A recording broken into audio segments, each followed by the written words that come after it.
Assalamualaikum warahmatullahi wabarakatuh. Perkenalkan, nama saya Naila Faridatul Inayah. Di sini saya akan menceritakan asal-usul Desa Tuyuan dan asal-usul pondok pesantren yang ada di Desa Tuyuan. Kisaran tahun 1734, datanglah seseorang lelaki dari Lasem bernama Eyang Jumali. Eyang Jumali merupakan salah satu keturunan Eyang Sambu yang makamnya kita ketahui berada di lingkungan Masjid Agung Lasem. Adapun maksud dan tujuan Eyang Jumali datang ke tempat yang baru yang masih berupa hutan pada saat itu untuk mendirikan sebuah perkampungan. Jika keinginannya telah terwujud, untuk selanjutnya ingin mendirikan tempat padepokan guna menyebarkan agama Islam. Karena itu, dalam perjalanannya, setelah memperoleh sebuah tempat yang dianggapnya cocok untuk mewujudkan cita-citanya, Eyang Jumali segera mendirikan sebuah gubuk sederhana di pinggir sungai. Dan tidak lama kemudian, Eyang Jumali sudah berhasil mengajak orang-orang sekitar untuk diajak mempelajari ilmu agama Islam. Rupanya, upaya Eyang Jumali untuk menyebarkan agama Islam di tempat yang baru itu tidaklah sia-sia. Dalam kurun waktu yang tidak begitu lama, telah banyak orang yang mau bergabung dengannya. Padepokan yang semula hanya sebuah gubuk itu telah mengalami perkembangan yang sangat pesat. Tempat yang semula dianggap sebagai tempat yang angker itu telah berubah menjadi sebuah perkampungan yang banyak dihuni orang. Hanya saja, meski tempat yang angker telah berubah menjadi sebuah perkampungan, keangkeran tempat itu masih belum sepenuhnya dianggap sirna oleh warga yang tinggal di tempat itu. Mereka masih meyakini ada dua buah batu angker yang terletak di tengah sungai. Melihat kenyataan itu, untuk menghapus keyakinan para pengikutnya bahwa dua buah batu yang terdapat di tengah sungai itu memiliki keangkeran yang luar biasa, Eyang Jumali mempunyai kiat yang unik, karena memang rumah Eyang Jumali berada di tepi sungai. Oleh Eyang Jumali, dua buah batu yang dianggap angker itu dijadikan tempat berbuang hajat.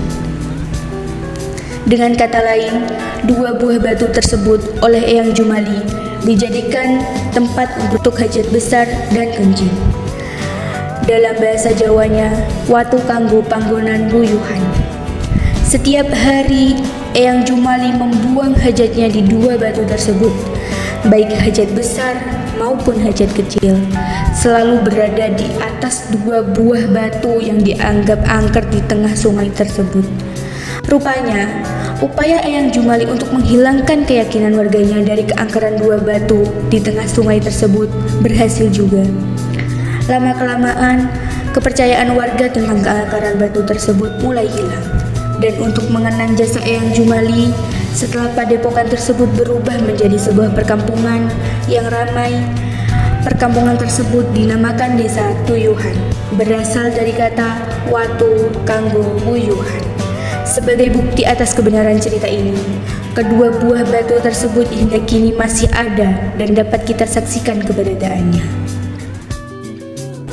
Adanya pesantren di Desa Tuyuan tidak lepas dari sosok Mbah Jumali. Mbah Jumali adalah orang yang pertama kali membuka Desa Tuyuan. Beliau menyebarkan agama Islam di Desa Tuyuan dan sekitarnya. Ketika beliau membuka Desa Tuyuan, beliau menyebarkan agama Islam, mengajarkan ilmu-ilmu agama pada murid-murid beliau. Kemudian dilanjutkan oleh zuriyah atau keturunan beliau, turun-temurun sampai pada keturunan beliau yang kelima. Dan pada keturunan beliau yang kelima, yaitu Batoblawi. Pada zaman Batoblawi, sudah ada pondok pesantren Tuyuan, walaupun santrinya belum banyak. Bahkan pada zaman Batoblawi, banyak santri-santri pondok Lasem yang seminggu sekali mengaji kepada Batoblawi di Tuyuan. Kemudian, sepeninggal Batoblawi, pondok pesantren diteruskan oleh putra-putra beliau. Sepeninggal Batoblawi di Tuyuan, ada dua pondok pesantren, yaitu yang pertama Pondok Pesantren Al-Hasan yang didirikan atau yang diasuh oleh Kiai Haji Ahmadi Toblawi, dan yang kedua Pondok As-Salafiyah yang diasuh oleh Kiai Muhammad Azizi Toblawi. Kemudian pada saat sekarang ini, Pondok Pesantren As-Salafiyah pindah lokasi di Desa Jeruk sebelah barat Desa Tuyuan, yang Pondok Pesantren Al-Hasan masih tetap berada di Desa Tuyuan.